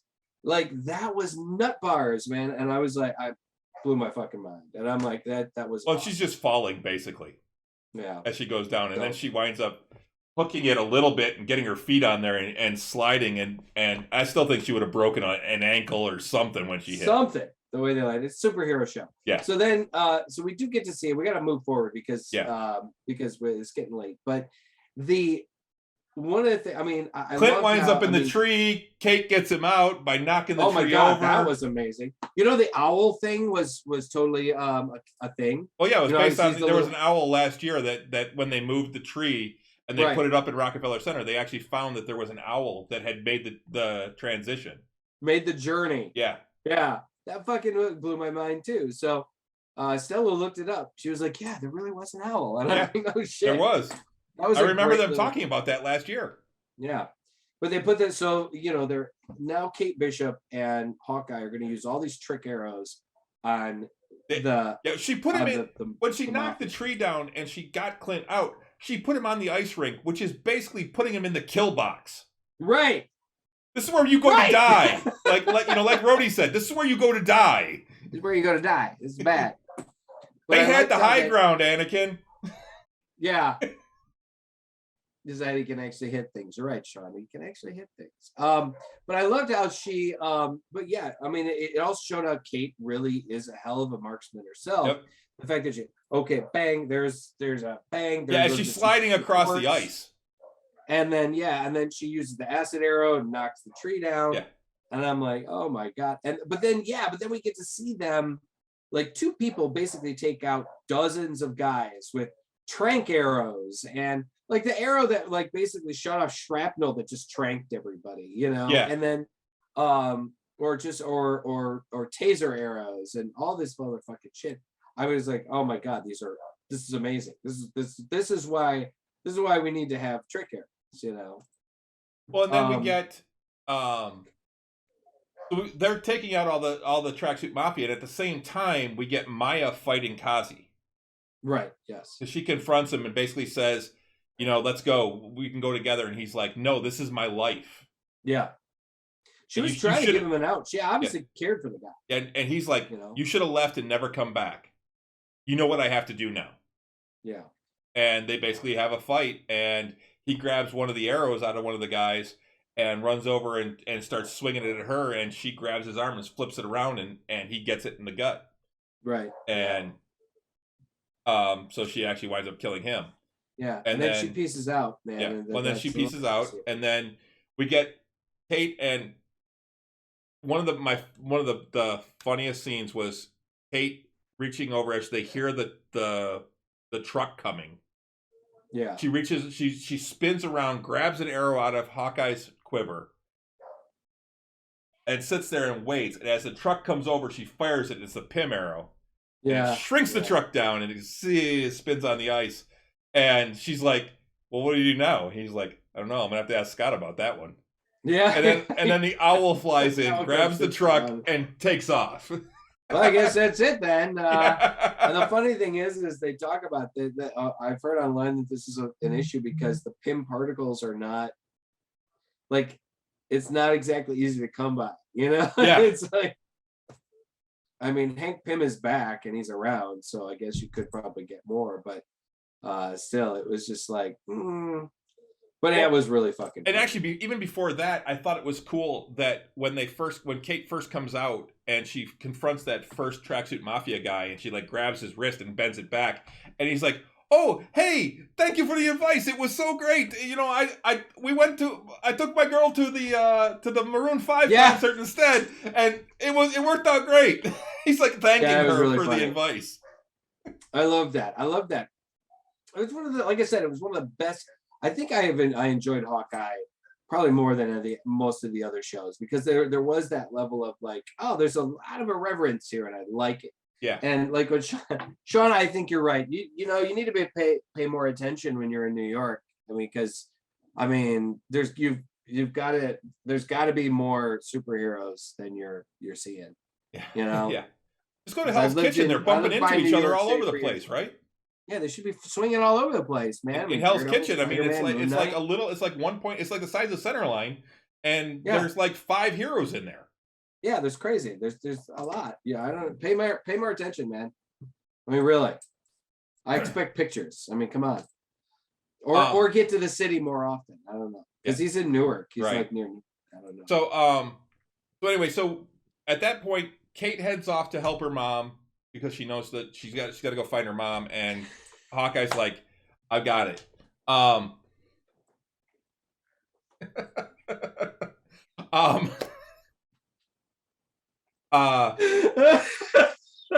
And touchy. I saw some in Times Square, but they were sort of grubby and touchy. All right, so anyway, so we get to where we got 2 more fights. We got Kate leaving to go take on Kingpin by herself. Right.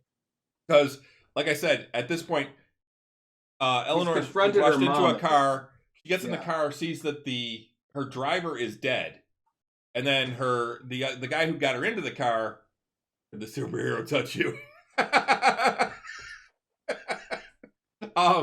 And then her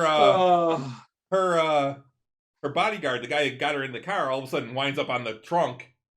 Yeah. And then the door gets ripped off, and Kingpin's like, "We need to talk," and he reaches in for her. And then Kate shows up. That's where he takes an arrow in the chest. Yeah, he takes an arrow and just swipes it away, and then Mom hits him with the car. Right. And sends him right through the fucking building into the fucking toy store. Yep. And you're like, Jesus Christ. Fuck. And she's knocked out from the airbag. Right. But he gets up, and Kate goes into the store to start fighting him. Right. Keeps him from going after her mom. I see he's just throwing her around like a rag doll. Yeah. I mean, like I said, he's doing things like he grabs her arrows and just breaks them. But he did that later. He obviously doesn't want to kill this kid. Yeah, you know? she sealed the opening with an electrified web arrow, basically. Mm-hmm. And so he just stops and he starts fighting with her. And every time she comes at him, he just punches her and throws her like 20 feet. Yeah. Into a display, but she doesn't stop. She just keeps coming. When he throws her away at one point, just grabs her quiver right off her back, pulls the arrows out and snaps him, throws him on the ground. And then at one point she goes past him, slides underneath, and then he reaches around, grabs her and throws her back the other way. And you realize that was actually just a distraction. Mm-hmm. Because she uses that trick. Yeah, she does this with one of his cufflinks. His cufflinks, exactly. And activates one of the arrows that then activates every arrow that's there, including the too dangerous arrow. Yeah.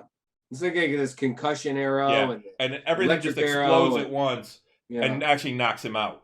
It knocks him out. It's enough to knock out this big motherfucker. I mean, now the Kingpin is supposed to be like 6'8" and like 400 pounds of solid muscle. I mean, he's supposed to be like a sumo wrestler times 10 times 5. You know, the guy is crazy tough.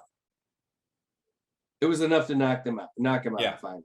And so she goes out. Of course, she goes out to check on her mom. Yep, gets her mom out. The cops. Well, and then the cops show up, and this is one of the things I think is one of the most important things in the show, and that's why I wanted to make sure I brought this up. Yeah.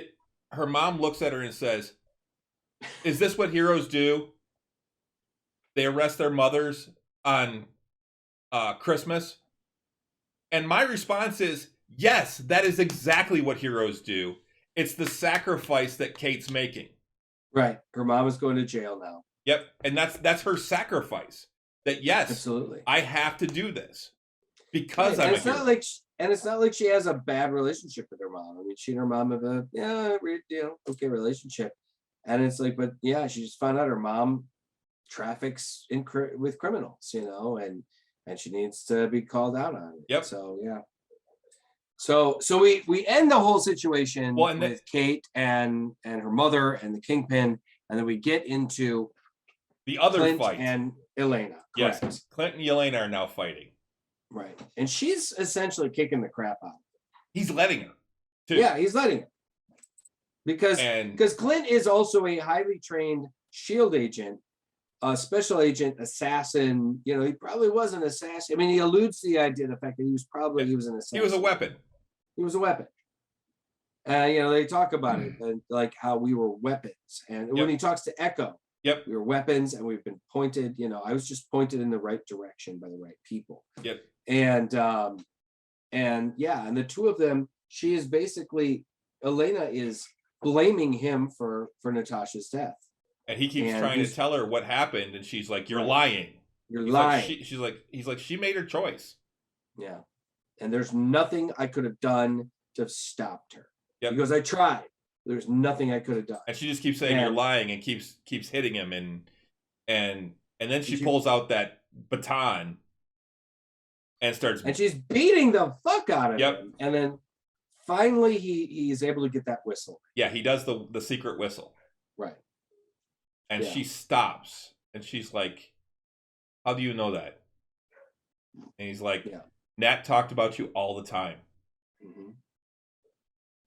And she's like, "Really?" I mean, she could see that she's touched by that, you know. And then that's where he starts to break through to her, and she realizes that he's actually telling the truth.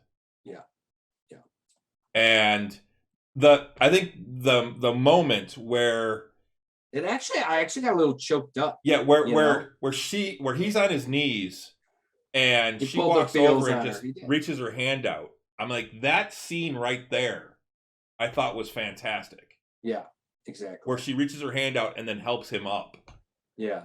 And they start talking, and he's like, he goes, you know Natasha, there was nothing. He goes, I fought her. She was better. Yeah. Exactly. I couldn't have stopped her. Yeah. And like I said, I got a little choked up. I was like, that was one of the things. I think that was one of the things that made the show fantastic, was the fact that you could that this kind of scene, you know, that it was funny as fuck, but then you also had this touching, really amazing scene where you're getting like closure, like Yelena was getting closure right there, and Clint was getting closure, and you know, and Yelena basically went, "All right, I'm not going to kill you now." You know, and you're like, oh. So then we get to the cops looking for Kingpin, and he's gone. Right. And then we see him stumbling down an alley, and one of the Trust a Bro trucks. Limping. Yeah, he's limping. Yeah. One of the Trust a Bro trucks pulls up, and Echo comes out. Right. And she basically confronts him. And you can see the look on his face, and he's like, oh, fuck, I gotta spin this. Yeah, and he's like, and so he tries. But you can tell from the look on her face that she's not having it. And they pan up, and just as they get out of range, you hear the gunshot and see the flash. Yeah. Which now he ain't dead. No, he's not. That's actually straight. If he could take an arrow to the chest at short range. So there actually is this is another comic reference Right. from Daredevil. I forget which one it is, but anyway, basically there was a whole thing in Daredevil where this happened. He got shot in the face and basically became blind. Right. He lived, but he lost his sight.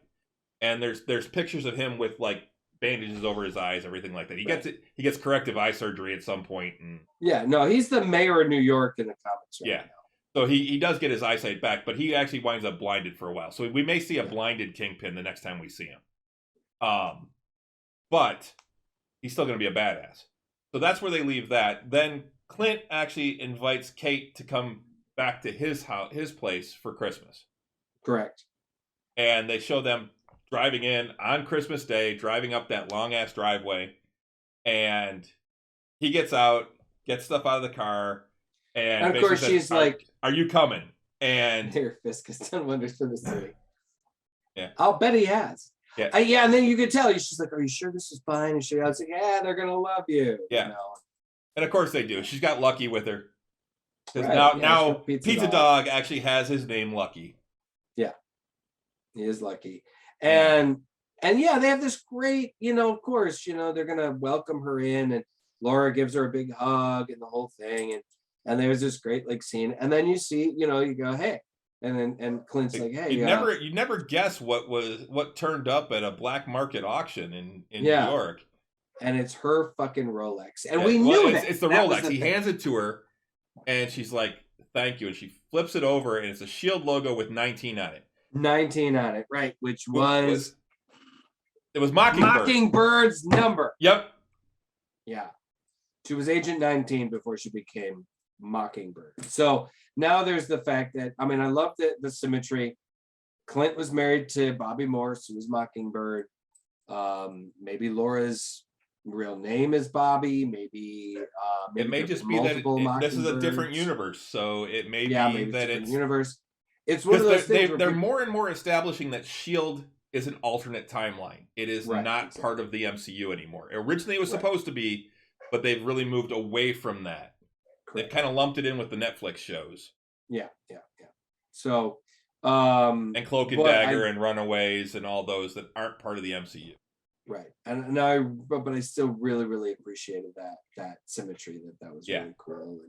And there was a lot of the speculation before this episode was like, that's got to be his wife's watch. That watch is important to somebody. And I liked and establishing more and more that his wife was a lot more than just his wife. She was. If you go back and the first time Clint brings the Avengers to his house, Tony Stark actually makes a comment. She's an agent. She's got to be an agent. There's an agent here. He says that. Yeah.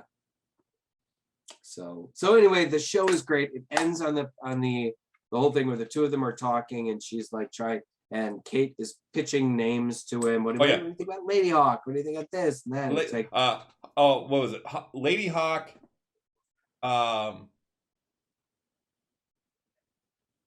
shit! There was another Hawk one. Yeah, there was like a couple of Hawk ones, and he's like, no. He's like, you know what? I got a good one, and then it cuts to the Hawkeye name. Hawkeye. Yeah.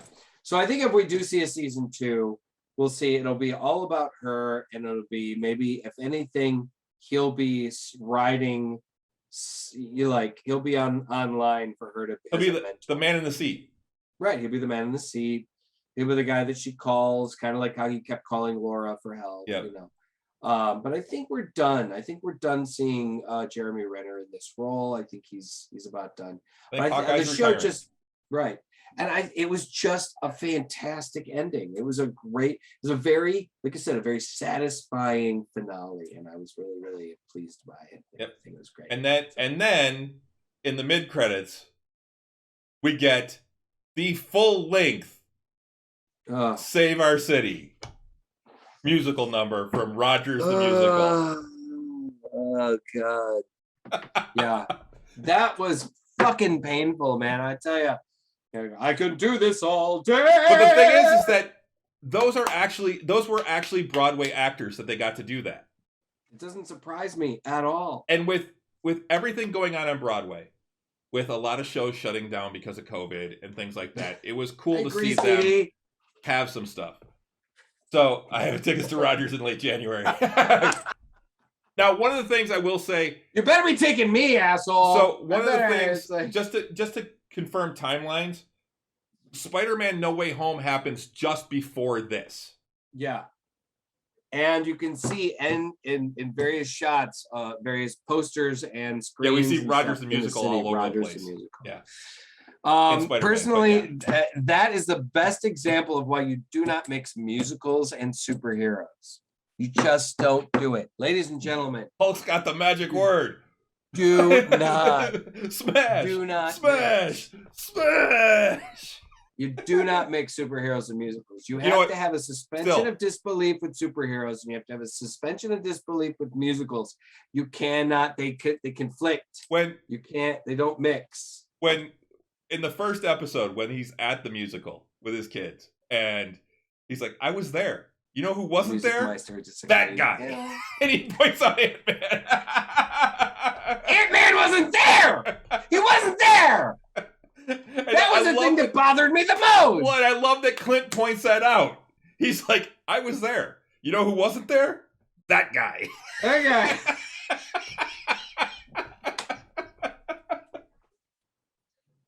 Oh my God. Russ is in disguise, so how it has to agree to cover. Yeah. That was 4 minutes of hell for me, man, because I watched the whole damn thing. Oh, I did too. I loved it. I actually just watched it again tonight. I actually even sat through that whole thing again. I could do this all day. Well, I love some of the lines in that. Like, one of the lines is, "We'll blame you later, but you're all right for now." If you listen to the words in that song, they're actually really fucking good.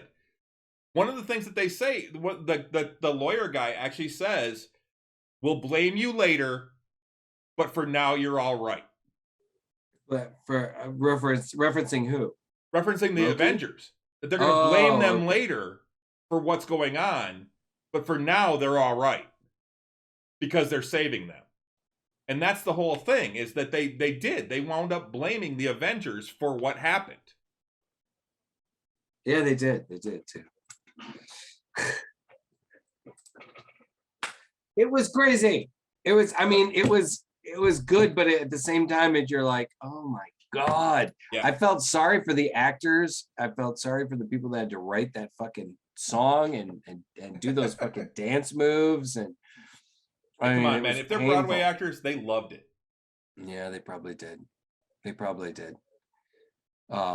Man, but it was something. Guys, it has been roughly 2 hours. We're 2 hours in. We really need to wrap this up. So, because I'm hungry and we've been going long the last few weeks. We got to start getting back to our normal 90 minutes.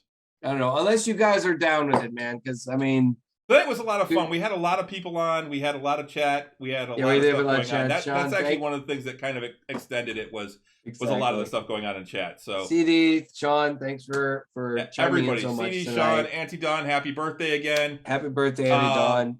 Thanks for joining us. Our new Dutch. Callum, our new follower. Sneak Coot, cool to see you out here. Sneak Coot was in there. Dutch was in there. Yep. It was really great. Thanks, guys. It was really great. It was a great show. It was a lot of fun. Like I said, I haven't eaten much today, and that scotch really hit me hard. So.